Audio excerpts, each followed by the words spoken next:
Hola. Buenos dias. Muy bien, muy bien. Adios. Amigos. I have no idea. All right, well done, mate. Hey, everybody. We are here with the Raven Rock Mountain Complex. Obviously, Yep. If you're a regular viewer to the channel, you'll know that we've already covered Mount Weather Yep. and the Cheyenne Mount Complex as well. So, yes, the wonderful Amanda A., one of our October. lovely patrons on the channel. Yeah, what did she do? She suggested this trio of mountain complexes that will be possibly the only remaining structures if the inevitable should happen. So we are now on part 3 of a trio with Simon Whistler from Mega Projects. Very intelligent man, full of all the facts. He's going to tell us about the Pennsylvania bunker for US officials. Yes, indeed. All right, let's get straight into it then. Raven All right. Rock, we'll see how it compares to the other two. The Pennsylvania bunker. All right. Yeah, let's see. Which one would you want to end up in? Who lives in a bunker like this? Yes. Cheyenne Mountain Complex. So here's another.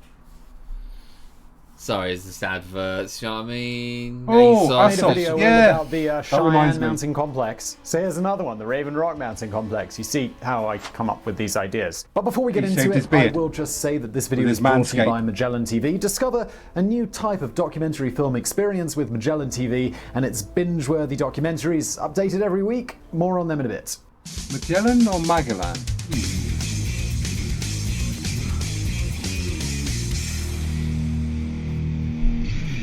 Mega Sometimes referred to as the underground Pentagon, or even the more mysterious Site R. The vast underground complex Site buried R. near the Blue Ridge Summit in Pennsylvania, officially known as the Raven Rock Mountain Complex, has more than a touch of the Cold War about it. And this is on the Mega Projects channel, so it's not exactly a surprise that we're mentioning the Cold War, or perhaps even the secretive lair of a James Bond villain. The days of underground bunkers and secret nuclear sites ready to launch at a moment's notice might seem like they are now, thankfully, rather behind us, but that doesn't mean they still don't exist, and in fact, they do very much remain in operation. I'd like to add, just before we get going, that this is probably one of the most secretive subjects we've ever done on Mega Projects. While everybody knows where the RRMC is, available information on it is incredibly scarce. There are no pictures from within the complex, and very few Good. have spoken about what That's it's like how it should inside. be. So if things seem a little vague at times, well, this is why. It'll be a very And to short everyone video. in the comments who is like, Simon, why aren't you including more pictures of this? Well, that's why. And everyone else on other things, it's because I can't just use random pictures that I find on the internet. There's a thing called copyright. The underground complex, blasted out of the rock in the early 1950s, was designed to accommodate various military and governmental posts in the event of nuclear war or another catastrophic event. It's part of the continuity of government plan, which we'll go into more detail about in just a bit. This is one of 3 such locations that we know of, at least. There are probably more, with the Mount Weather Emergency Operations Center in Virginia and the Shire Mountain Complex in gotta be Colorado, which we've already covered here on Mega Projects, That are being the not other known sites. about, If there's hopefully. enough information about Mount Weather Emergency Operations Center, that could be a fun one. Let me know what you think in the comments below. You've done it. Aye. That was when his beard was longer. Yes. Okay, before we get into the construction of the complex and lots of guessing, it's worth starting with the continuity of government plan. These are essentially a set of procedures that have been put in place in the event of a situation that threatens the government, both at a federal and a state level. Traditionally, it has been associated with, well, nuclear war, but it could really be applied to anything. A large meteor hitting the Earth, or a deadly virus, for example. Before you start thinking that this kind of doomsday thinking is solely an American initiative, I can tell you that almost every nation around the world has such a plan in place because, well, everyone's afraid of nuclear war, meteors, from PPE. deadly viruses. This might not always include an underground bunker capable of withstanding a nuclear blast, but there is always, at the very least, a rough outline of what happens in such an event. As one half of the dueling superpowers that slugged it out indirectly during the Cold War, it's probably no great surprise that the United States has one of the largest, most complex continuity plans. The origins of such a plan came out of the ashes of World War II, but have undergone numerous changes since. It now includes a formal line of succession should anything happen to the president, as well as a detailed plan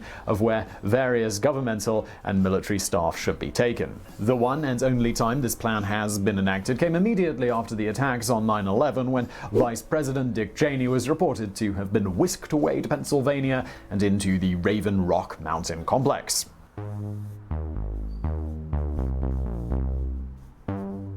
While the Cheyenne Mountain Complex in Colorado was chosen for its distance from both coasts, the site of the RRMC was chosen because of its proximity to Washington, D.C. Planning for the site began sometime in 1948, just 3 years after the end of the largest war that the world had ever known. It's World War II, in case you were wondering.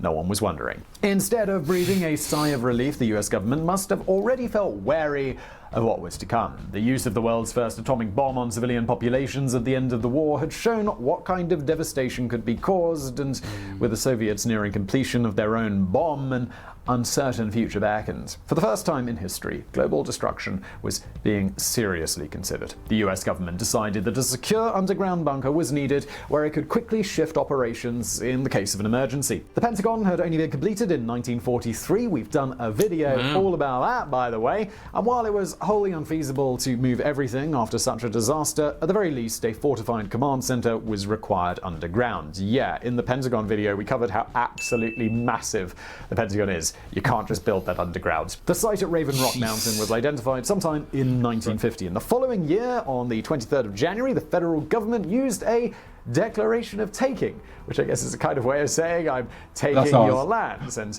they did it to officially seize 280 acres that they required. The initial cost estimate for construction was set at $35 million, which is about $350 million today, and the contract was awarded to Parsons Brinckerhoff, the company which had recently completed extensive renovations on the New York subway. Work quickly got underway, and by the 3rd of February 1950, a road had been constructed to what would eventually become the entrance to the complex, and on the 23rd of February, 40 workers began blasting into the solid greenstone rock and heading underground. Unfortunately, we don't know a great deal about the process of construction within the complex. Secret nuclear bunkers tend to be a bit secret, but we can roughly piece together the odd story to give you a rough idea. First of all, it wasn't plain sailing. Over the first 6 months, the building site experienced 2 deaths, one due to a premature dynamite detonation and another involving an accident with a power shovel. There was also a 100-person strike in 1952, but it's not entirely clear why it took place. There are also reports of a guard shelter burning to the ground on the site sometime in early 1953. We do know that by 1953, 5 chambers inside had been excavated and 3 steel buildings had been constructed. The following year, what came to be known as Little Pentagon was officially completed. The RRMC became operational on the 30th of June 1953, although it would take some time for everything to get up and running. We'll get back to Raven Rock in just a minute, but first, a word from our new sponsor, Magellan TV. Magellan TV is a new documentary streaming service founded by filmmakers who love history. They believe in the old adage about studying history. You can't know where you're going until you... Of the RRMC. One of the buildings inside the complex came to be known as the War Room Annex, which was operated by the US Air Force, USAF, and officially established in 1956. This became the alternate joint communication center designed to accommodate the Chief of Staff and key officers, as well as the headquarters of the USAF Advanced. In 1958, it also became one of the 33 NORAD Alert Network No. 1 stations spread across the country, which would give an early warning of any potential attack. It was in 1961 that the complex moved to a 24-hour, 7-day-a-week operation. The launching of Sputnik 4 years earlier had led to a steadily increasing fear of nuclear war, and the government decided to expand RRMC. Work on 2 additional buildings began in 1962, and they were completed by 1965. In October 1962, the National Military Command Center, NMCC, was opened within the RRMC. Oh my god, there's a lot of shortened names in this one. Oh yeah. An alternate to what was already situated within the Pentagon and was only supposed to be a short-term solution. A new Deep Underground Command Center, DUCC, was proposed in January 1962, which would see a new underground center constructed somewhere between the White House and the Pentagon, perhaps as far down as 914 to 1,219 meters, that's 3,000 to 4,000 feet. This idea, however, went up in flames when President Lyndon B. Johnson described it as one of the stupidest ideas he had ever known, and made it clear he had absolutely no intention of hiding in an expensive hole in the event of an attack. That was the the end of the DUCC, and it meant that the NMCC remained on Raven Rock Mountain. During the 1980s, a power rehabilitation and enhancement program took place within the complex under the guise of the Baltimore District of the U.S. Army Corps of Engineers. This $13.5 million, $36 million a day project included a new tunnel, an underground reservoir, and additional underground cooling towers. At the same time, new structural bracing, fire detection systems, and sprinkler systems were also added inside RRMC. We don't really know. I mean, 10 minutes in, I'm still not entirely sure what this was actually used for, other than, I've seen a lot of money and how it's construction and how, a lot about it, but I still don't really know why. Obviously, it's close to the White House, but the White House has got its own Raven Rock. I guess this was for the not so U.S. important officials. ones. Yeah, U.S. officials. But I'm with you there, mate, because obviously there's a lot of speculation on he this. He did say it's very secret. It's very secretive, so I guess it's difficult to really give that full. But as this one was starting up, I quickly did a search on the UK's bunker contingency plan. You'll be pleased to know we've got one in London. Oh, right, happy days. It's named Pindar, after a Greek name. But just the one, mate. Probably go down to the Euston Station, turn left, down the slippy slidey. It's in there. Brilliant. Yeah. That'll be useful to know when we have a nuclear problem. Hey, we just got the one. Just cart my arse 151 miles away. Or whatever it is, 51 miles. Yeah. All right. Let's keep going.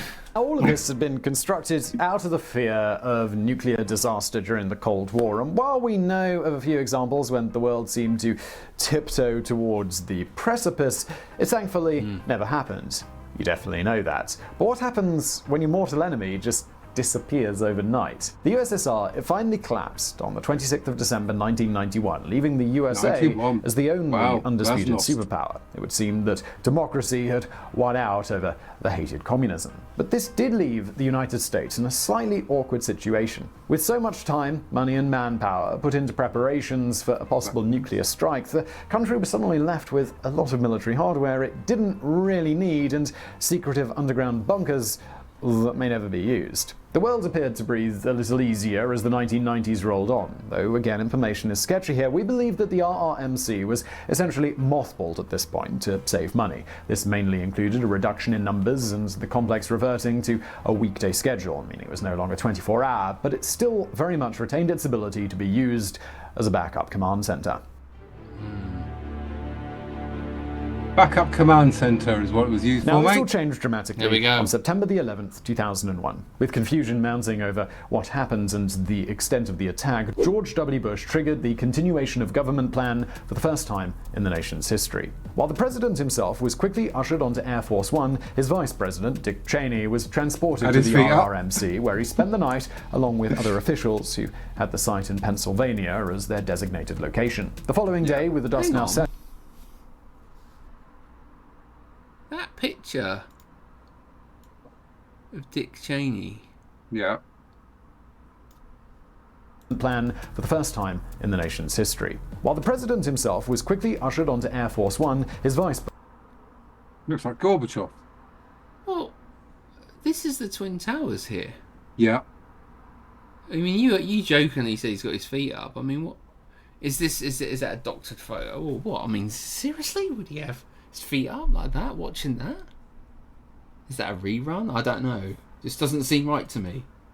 That's not something that would seem right on a small portable telly. The Twin Towers, at 9/11, and he's sat in his chair with his foot up. I mean, that just doesn't seem right, does it? Like you say, he'd be ushered away, he'd be doing something. Interesting.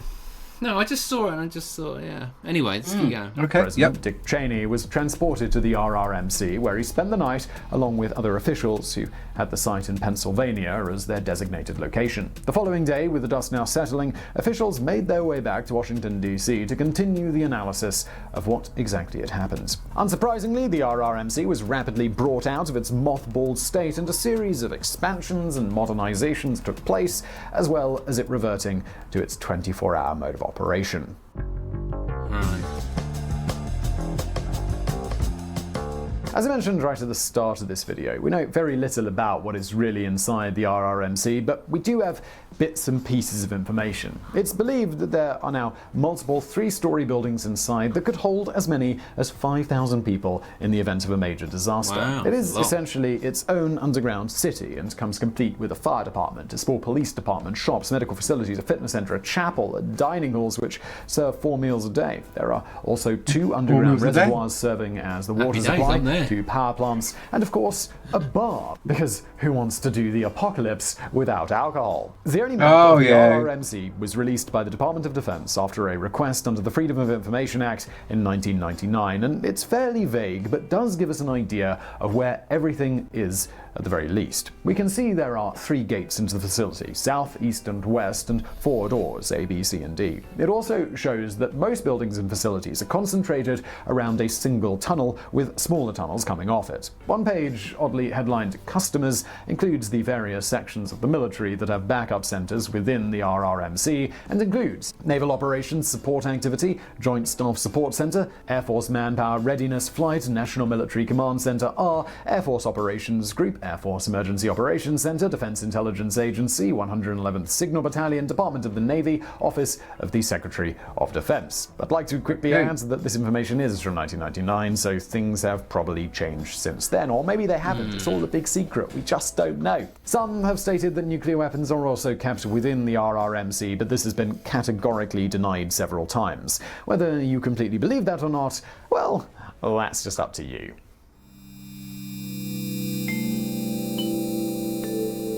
Unlike this Shire mountain complex in Colorado, which has hosted visitors and many photos are available online, the RRMC remains an almost complete secret, except that everybody knows exactly where it is located within the greenstone rock. It's a secret that's not really a secret. High barbed wire fencing stretches around the perimeter of the facility, while the specialized Pentagon police force is quick to appear should anybody stray a little too close. The existence of the RRMC has led some to question whether this kind of military bunker is really needed anymore, and whether the continuation of government plan would even work. The kind of nuclear war that the RRMC had been built for is well past us now. While nuclear weapons in the 50s and 60s were not a joke, it was at least feasible that a nuclear strike wouldn't necessarily mean the end of the world. Things have changed considerably now. The speed of which missiles could be distributed around the planet, along with their devastating power, means that it's difficult to see what would be left in the face of an all-out nuclear war. Even if a small group of government officials managed to make it into the RRMC before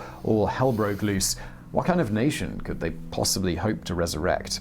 Some argue that these bunkers are designed only to simply save the lives of those select few, while everybody else fends for themselves outside, which certainly has a degree of truth to it.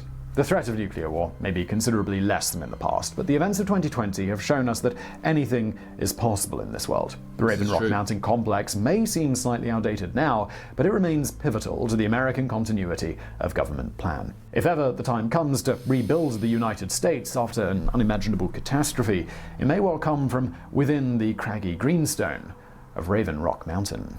So I really hope you found that video interesting. If you did, please do hit that again, lots and lots of info, lots and lots of acronyms, RMC, UMMC, CU Jimmy, loads of them. See you next Tuesday. There's loads. Yeah, no, to be fun. Honestly, I mean, it's so informative, but yet very secretive at the same time. So obviously that one is the most secretive, the Raven Rock. At least we had a bit more info, photos and stuff with the others. I guess we've done them the wrong way round, haven't we? I think we probably did the last one the last one that you I don't mentioned, think it Raven matters. Rock second. But so we kind of had an insight before we got to this one. Yeah. So that probably helped as well to be able to visualize some of the things that he was talking about because we'd already What it seen. would look like, yeah. Yeah. Yeah. So that worked No. for us. Really interesting. Again, so yes, 3 places that are no longer secret as such, but yeah, like you said before, he gets probably the place if you're gonna shoot. That's where they're aiming at first. But good luck with finding the one secret place in London. Yes. Wow, I'll have to look it up on Google. Yeah. It's got to be somewhere, isn't it? 2218 Baker Street, innit? I think that's that one. Thanks for joining us today at Britpop Jack. Thanks to Amanda as always for your requests on the channel. Always highly appreciated. Thank you very much. We will be back tomorrow for another reaction. Until then, Lovely goodbye from my friend over there. Adios. adios.